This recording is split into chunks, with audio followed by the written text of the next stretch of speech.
எந்த வெஹிக்கிள் வந்து லேடிஸ் ஓட்டுறது ரொம்ப கம்ஃபர்டாக பார்ப்போம். நமக்கு டியோ ஓட்டினா அவங்க கம்ஃபர்டாக ஃபீல் பண்ணுவாங்களா, இல்லை ஆக்டிவா ஓட்டினா கம்ஃபர்டாக ஃபீல் பண்ணுவாங்களா பார்ப்போமா. ஃப்ரண்ட்டை பொறுத்த வரைக்கும் ஹெட்லைட் வந்து எல்இடி தான் கொடுத்துருக்காங்க. நைட் நேரத்தில் நல்லா இருக்கும் இந்த ஹெட்லைட் வந்து விஷயம் உங்களுக்கு. இதுவே நம்ம ஆக்டிவாவில் எப்படி பார்ப்போம். நம்ம ஆக்டிவா பொறுத்த வரைக்கும் கொஞ்சம் சின்னதாக இருக்கு சொல்லுவாங்க. ஏன்னா டியோ பொறுத்த வரைக்கும் பாருங்க எவ்வளோ பெருசாக இருந்துச்சு உங்களுக்கு ஹெட்லைட். உங்களுக்கு ஆக்டிவா பற்றி கொஞ்சம் சின்னதாக இருக்கு சொல்ல. நீங்கள் இப்போ ஃப்ரண்ட் லுக் பார்த்தீங்க, ஃப்ரண்ட் லுக் பார்த்தா உங்களுக்கு என்ன தெரியுது உங்களுக்கு சொல்லுங்க. உங்களுக்கு ரொம்ப ஸ்போர்ட்டியாக லைக் பண்ணுறாங்க அப்படின்னாக்கா கண்டிப்பாக வந்து அவங்க டியோ தான் போவாங்க. ஓகே, பட் நம்ம ட்ரெடிஷனல் லுக்காக இருக்குது அப்படின்னு நினச்சிங்கனாக்கா கண்டிப்பாக ஹோண்டா ஆக்டிவாக போகலாம். உங்களுக்கு ஹோண்டா ஆக்டிவா பொறுத்த வரைக்கும் சிம்பிளாக இருக்கு சொல்லலாம். உங்களுக்கு இது டிசைன்ஸ் பெருசாக கிடையாது, சிம்பிளாக இருக்கு சொல்லலாம். ஹேண்டில் பார் போர்ஷன் பொறுத்த வரைக்கும் ஆக்டிவா வந்துட்டு கொஞ்சம் ஹேண்டில் பார் கொஞ்சம் தூக்குன மாதிரி இருக்குங்க. அதாவது கொஞ்சம் அப்ரேட்னு சொல்லுவாங்களா, அது மாதிரி இருக்கும் உங்களுக்கு. அதனால என்ன ஆகுனாக்கா லேடிஸ் வந்து ரொம்ப கம்ஃபர்டாக ஃபீல் பண்ணுவாங்க அவங்க.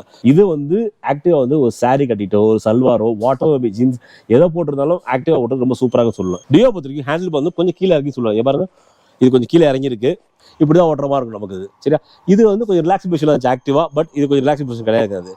ரெண்டு வெஹிக்கிள் சீட்டி பொசிஷன் பார்ப்போம். நம்ம சீட்டு பொறுத்த வரைக்கும் எப்படின்னு பார்ப்போம். நம்ம வாங்க பார்க்கலாம். சீட் ஹைட்டை பொறுத்த வரைக்கும் ஆக்டிவா வந்து 765 சீட் ஹைட் உங்களுக்கு. இது வந்து ஒரு சாதாரண ஒரு 5 ஃபீட் இருக்காங்க அப்படின்னாக்கா அவங்களே கம்ஃபர்ட்டாக வந்து வெஹிக்கில் ஓட்ட முடியும் உங்களுக்கு சொல்லலாம். உங்களுக்கு இதுவே வந்து டியோ பொறுத்த வரைக்கும் 770 ஹைட் இருக்கு உங்களுக்கு. கம்ஃபர்ட்டை பொறுத்த வரைக்கும் நல்ல ப்ராடாகவே இருக்கு, நல்ல கொஷின் நல்லாவே இருக்குன்னு சொல்லலாம் உங்களுக்கு. இதில் வந்து லேடிஸ் வந்து கம்ஃபர்ட்டாக உட்காந்து ஓட்ட முடியும் உங்களுக்கு. டியோ பொறுத்த வரைக்கும் பாருங்க ரொம்ப ஸ்லிம்மாக இருக்கும் உங்களுக்கு. தெரியுதா உங்களுக்கு, இது கொஞ்சம் ஸ்லிம்மாக இருக்கும் உங்களுக்கு. இது வந்து பார்க்கறது ஸ்போர்ட்டிவ் லுக்காக இருக்கும். பட் ஆனால் ஒரு லேடிஸ் வந்து கம்ஃபர்ட்டாக உட்காந்து ஓட்டலாமா அப்படின்னாக்கா கொஞ்சம் கஷ்டமாக இருக்கும். இதே காலேஜ் கேர்ள்ஸை பொறுத்த வரைக்கும் பிரச்சனை கிடையாது, அவங்க வந்து ஃப்ரீயாக ஓட்டிடுவாங்க உங்களுக்கு. பில்லியன்ஸ் பொறுத்த வரைக்கும் பில்லியனுக்கு எது பெஸ்ட்டாக இருக்குன்னு சொல்லி பார்த்தீங்க அப்படின்னாக்கா கண்டிப்பாக நம்ம வந்து ஆக்டிவாக சொல்லலாம். ஏன் அப்படி சொல்கிறோம் அப்படின்னாக்கா மேக்ஸிமம் வந்து ஒரு லேடிஸ் எடுக்கிறாங்க, ஹவுஸ் ஒய்ஃப் எடுக்கிறாங்கனாக்கா அவங்க குழந்தைய அழைச்சிட்டு போவாங்க உங்களுக்கு. சரிங்களா, இல்லை அவங்க வீட்டில் இருக்க பெரியவங்க அழைச்சிட்டு போவாங்க. இது போல விஷயத்துக்காக தான் அவங்க வந்து ஆக்டிவாக எடுப்பாங்க. அப்படிங்கிற பட்சத்தில் ஒரு குழந்தைய உட்கார வைக்கலாம் கூட அவங்க சேஃப்டியாக உட்கார வைக்கலாம். ஏன்னா அவங்களுக்கு ஏற்ற மாதிரி தான் சீட்டு கொடுத்துருக்காங்க. அவங்களுக்கு ரொம்ப கம்ஃபர்ட்டாக சொல்லலாம்.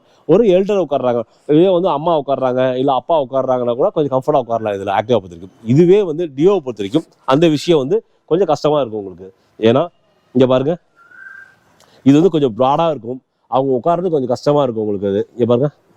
ஏன்னா இப்போ வந்து பிள்ளைகளை பொறுத்த வரைக்கும் பார்த்தீங்க அப்படின்னாக்கா அம்மா உட்காராங்கன்னா அவங்க லேடி சாரி கட்டியிருப்பாங்க, அவங்க வந்து சாரி கட்டி இல்லை உட்காரணும் அப்படின்னாக்கா கொஞ்சம் கஷ்டமா இருக்குன்னு சொல்லலாம். அவங்க பிடிச்சிக்கிறதுக்கும் பார்த்தீங்க அப்படின்னாக்கா பார்த்தீங்கன்னா கொஞ்சம் கஷ்டமா இருக்கும். இதில் அவங்க உட்காந்துருக்காங்க, உட்காந்து கிராப் கிரில் இருக்கா அப்படின்னு தெரினா கூட கிராப் கிரில் கிடையாது உங்களுக்கு. இந்த மாதிரி விஷயம் இப்படி தான் இருக்கும் உங்களுக்கு. இது அவங்க பிடிக்குன்னா கொஞ்சம் கஷ்டமா இருக்கும். அதுவே வந்து ஆக்டிவாவில் உட்காரனா கிராப் கிரில் கொடுத்துருக்காங்க, கொஞ்சம் நல்லா இருக்கும் சொல்லலாம்.